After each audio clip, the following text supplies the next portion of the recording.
देखिए, मैं डीएम के स्टेटमेंट को मैं मानता हूं। डीएम ने जो बात कही कि रिटेलिएशन में वो घटना हुई। सर, सरकार की तरफ से ये कहा जा रहा है कि न्याय हो रहा है, मगर यहाँ साफ साफ दिख रहा है जातिवाद हो रहा है। इसको किस तरीके से देखते हैं? सबका विकास की बात, इसीलिए मैंने कहा, देखिए, योगी की सबसे बड़ी परिभाषा यही है, जो दूसरे का दुख अपना दुख समझे। मुख्यमंत्री जी को किसी के साथ भेदभाव नहीं करना चाहिए। अगर बुलडोजर न्याय देने लगा तो अगली सरकार भी यही करेगी। इसलिए मैं सोचता हूं कि अगर आप योगी हैं, योगी की परिभाषा यही है, दूसरे का दुख अपना दुख समझे। आप अपना गिराते हैं तो मुआवजा लेते हैं। नमस्कार दोस्तों, आप देख रहे हैं परसुमित live news and popular Bhojpuri. जी हाँ दोस्तों, देवरिया हत्याकांड के बाद उत्तर प्रदेश के पूर्व मुख्यमंत्री श्री अखिलेश यादव भी वहां पर पहुंचे और दोनों परिवार से मिलकर दोनों को ढाढ़स बंधाया।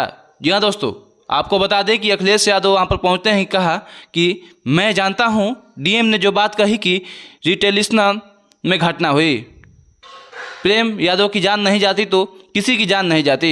आखिरकार सरकार क्यों इस बात को छुपाना चाहती है कि प्रेम यादव को बुलाकर किसने मारा?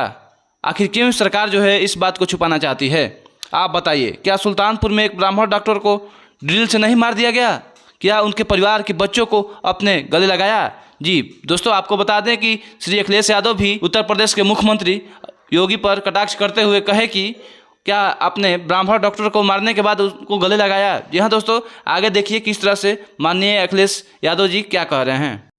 देखिए, मैं डीएम के स्टेटमेंट को मैं मानता हूं। डीएम ने जो बात कही कि रिटेलिएशन में वो घटना हुई और उस समय किसके मन में, किसके दिमाग में क्या था, किस वजह से अंधकार छा गया और फिर उस घटना की वजह से घटना हुई है। और घटना वो भी गलत है, घटना ये भी गलत है। अगर ये सवाल आप पूछते हैं मासूमों के लिए, मासूमों की कभी जान नहीं जाती। अगर प्रेम यादव की जान न गई होती तो प्रेम यादव की जान नहीं जाती तो किसी मासूम किसी की जान नहीं जाती। आखिरकार सरकार क्यों इस बात को छिपाना चाहती है कि प्रेम यादव को बुला करके मारा और किसने मारा, धारदार से कैसे मारा? और यही नहीं, आप बताइए, सुल्तानपुर में क्या एक ब्राह्मण डॉक्टर को ड्रिल से नहीं मार दिया? ड्रिल से क्या ड्रिल से नहीं मारा? क्या उनके परिवार के बच्चों को आपने गले लगाए? क्या उनके परिवार के सदस्य अस्पताल मिलने गए? क्या आपने सोशल मीडिया के लिए वो तस्वीरें खिंचवाई कि उनसे गले मिलते हुए तस्वीर खिंचा लें? मैं जानता हूं दुख किसी के जाने का, किसी के खोने का। आज हम जरूर इस परिवार के साथ हैं या और लोग हैं, लेकिन जब वो अकेले बैठेंगे कभी याद आएगी उनके परिवार के सदस्य की तो उन पर क्या गुजरेगी, सोचिए आप। यहाँ बेटियां उसकी छोटी क्या बुलडोजर चलेगा? ये जनता रोक देगी बुलडोजर को। और सवाल ये नहीं है, सवाल ये नहीं है, सवाल ये नहीं है। एक मिनट रुक जाइए ना, सवाल भाई मैं बैठा हूँ। ये जो बुलडोजर चलाने की भाषा है, जो बुलडोजर चलाने की संस्कृति है, ये मत समझिए बुलडोजर में दिमाग नहीं होता है। अगर बुलडोजर न्याय देने लगा तो अगली सरकार भी यही करेगी। इसलिए मैं सोचता हूं कि अगर आप योगी हैं, योगी की परिभाषा यही है, दूसरे का दुख अपना दुख समझे। आप अपना गिराते हैं तो मुआवजा लेते हैं।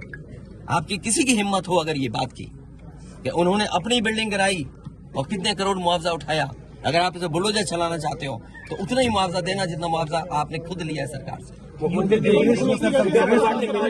सरकार की तरफ से ये कहा जा रहा है कि न्याय हो रहा है, मगर यहाँ साफ साफ दिख रहा है जातिवाद हो रहा है। इसको किस तरीके से देखते हैं? सबका विकास की बात, इसीलिए मैंने कहा, देखिए,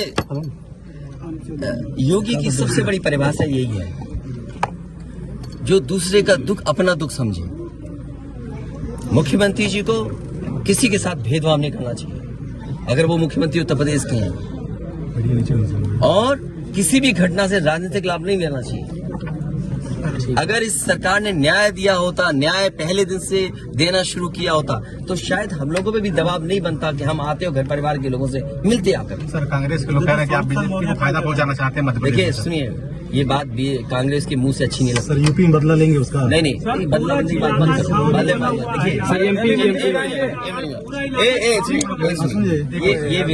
ये विषय इसलिए मैं नहीं उठाना चाहता हूँ कि ये हमारे लिए देवरिया कांड बड़ा विषय है।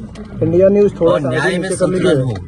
थोड़ा सा आईडी नीचे न्याय में संतुलन हो, ये सरकार की जिम्मेदारी अरे है। सिंगल देवरिया कांड मैंने पहले से थोड़ा सा डाउन कहा, कर ये लीजिए ना। समाज के लिए और मनोविज्ञान के लिए ये बड़ी चीज है कि आप समझें कि अगर एक परिवार के साथ घटना होती है तो दूसरे परिवार का मनोविज्ञान क्या होता होगा। और ये डीएम ने खुद कहा कि ये रिटेलिएशन में घटना हुई है और फिर शासन प्रशासन के लिए और न्याय के लिए ये बड़ी जिम्मेदारी है।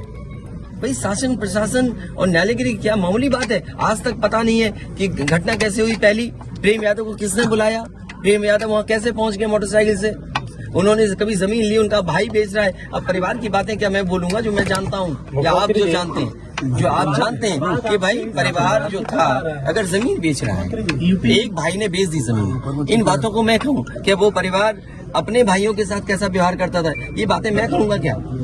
ये सब आप जानते हो। इसलिए मैं आपसे भी उम्मीद करता हूँ लोकतंत्र तभी मजबूत होगा जब न्याय मिलेगा। और न्याय की भावना होती सरकार की तो खेतों में इतना कार्यकर्ता नेता नहीं दिखाई देता, ये जनता खेतों में नहीं दिखाई देती।